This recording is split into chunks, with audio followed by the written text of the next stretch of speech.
So my game sold 4 copies on Steam. One of them was returned. I have 42 wish lists, but that same game, 7 years on, still makes about $200 a week on mobile. So let's have a look and see what's going on. So this game, 11's Up, has been on mobile for about 7 years. It's a card game, solitaire style, casual, and it's been steady, about $700 a month, roughly $200 a week, $30 a day in ad revenue. I decided to bring it to Steam, and the porting took me maybe on and off a couple weeks, and it wasn't super difficult, but it wasn't trivial either. There was a lot of, new Steam integrations and stuff I needed to do. And then I launched the game about 3 weeks ago. So here's what actually happened. At launch, I had 15 wish lists. 3 of them bought it within the first couple of weeks. So that's about a 20% conversion, which is actually above Steam's average. So the problem wasn't conversion. I just didn't have enough people.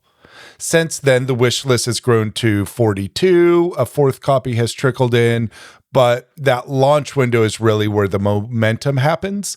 And the 15 wish lists wasn't enough to create any real momentum. So the thing that did work, the mobile version kept making money. The other thing is on mobile, I do make odd sales because I do have an in-app version, which will remove all the ads. So we can look at that as well. This is the same game, the same players, the same revenue. That's why it's nice and steady. It took a while to get there. It wasn't always 7 years at this volume, but I did do a lot of push and marketing for it a while ago. The return was interesting. I didn't know much about this, but yeah, Steam's return policy is very generous. You have 2 hours of playtime within 14 days, and you could request a refund, no questions asked. I know I make fun games for the right audience that engage and love to play them, and they play them quite regularly. Bringing users to play these games is really difficult. What I did do is I started doing some videos like this, and I created a couple shorts, and that actually got some good engagement. What I could do better is really work on the marketing side of it. I'll understand the curator system a bit more. I never reached out to anybody for reviews or anything because I historically never do that. The real takeaway was build your audience before you launch your game, not after. So I'll take that into my next projects, and here's a look at what's coming up next.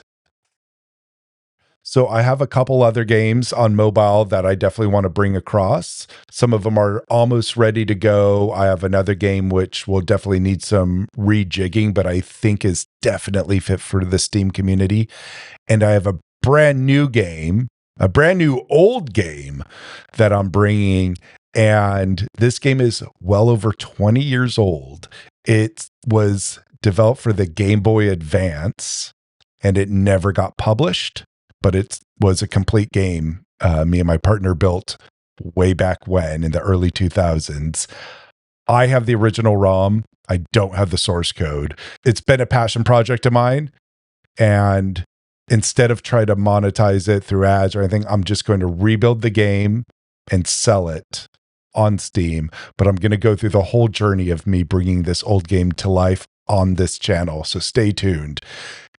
And if you want to support me or this channel, check out my games. Even if you play the free ones on mobile, there's that little bit of ad revenue, but it's also a great way to sample the game to see if you want to potentially purchase it on Steam. Check all that out. If you have any questions, comments, just ask them below. I am super quick to respond. I love engaging with you guys.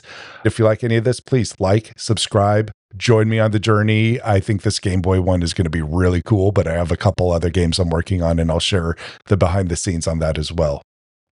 Thank you.